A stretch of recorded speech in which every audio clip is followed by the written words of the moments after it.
So this video is going to go into the system of using MyFitnessPal.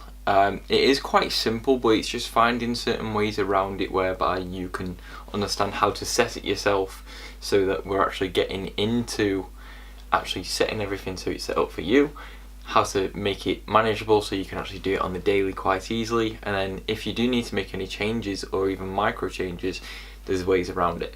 So record on my phone real quick.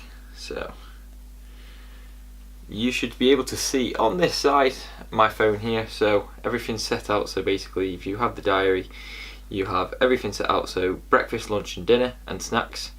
I'm not too bothered about tracking water because it's just one of them things that you commonly know anyway.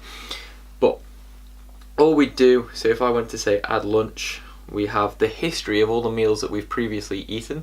So obviously if you've never eaten anything before or used the app, it's not going to show up. But for me, I've got all the previous options, so if you do eat a lot of the same food a lot of the time, you can literally go into it. So I've just seen chicken somewhere, if I can find it, chicken breast.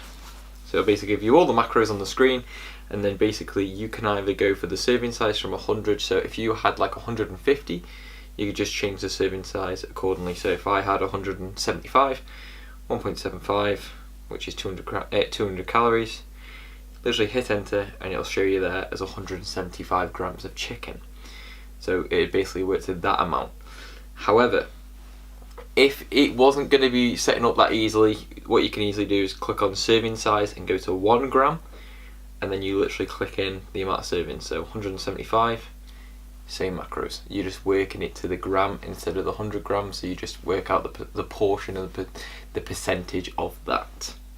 And that's basically just how you work it for the day. So for me to do that, it'll come off at the top, so food eaten, and then give me the remaining. So if I just put in a couple of extra options, so oats, just being dead basic with that one, 50, and then raspberries, frozen 50. It'll give me the food so far over the day and then the remaining. And what you can do is if you turn your phone on its side, it'll give you at the very bottom all the details of your macros and everything else, so you can be a bit more precise, because the top information will only give you the calories. So you can set it out like that. If it came to adding a new food, all you do, click the plus, click on food, and then say breakfast. And then what you can do is search. So if I said a croissant, I'm going to be dead random with that. So I've had a croissant before and that's seen, but if you want to search for more options, basically just go search, find the one you want. So if you had a Starbucks one, click on that, one piece, all the details, hit the click, and it's added in. So it'll tend to give you a bit of a warning sometimes if it's high in certain levels that aren't meant to be good. So it'll come up as orange or red. If it's good, it'll come up as green. So it's pretty well set so that you can sort of know what food's good and what bad, obviously around the calories that you've been provided in the past or by me. So if we then looked at it, so we want to change the overall goal.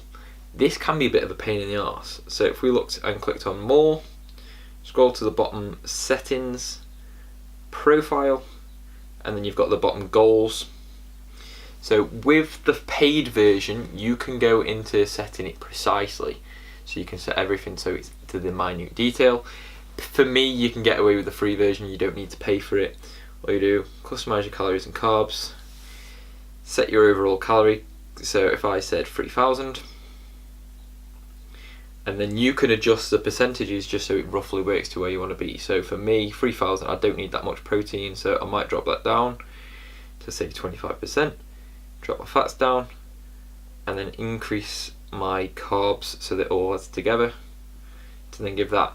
Obviously you can give it a bit of give or take because you consciously know that you're going off the information you're provided, not what this is providing. So all you need to do from there is go back all the way, go to home, and then it's changed there for you. So everything's pretty well set out so that you can add everything that you need to do. But yeah, if you want to track weight on the app as well, you can. So obviously, so if you wanted to add weight, all you do, so if I said I think I was 79.9 this morning, so I'll go that.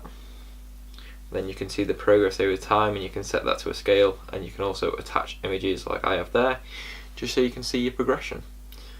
But in terms of the basics of the app, it is quite easily set. You just search for what you want. If not, and it's not found on there, what you can do is you can go to add food, say dinner, then you can hit the plus on the top, and then you can either scan the barcode yourself, so for the product itself, so for there, say allow, or you can physically just add the product yourself, so create a recipe or a meal. Enter ingredients manually, so you can either do it like that and then put in your own macros and set yourself up from there.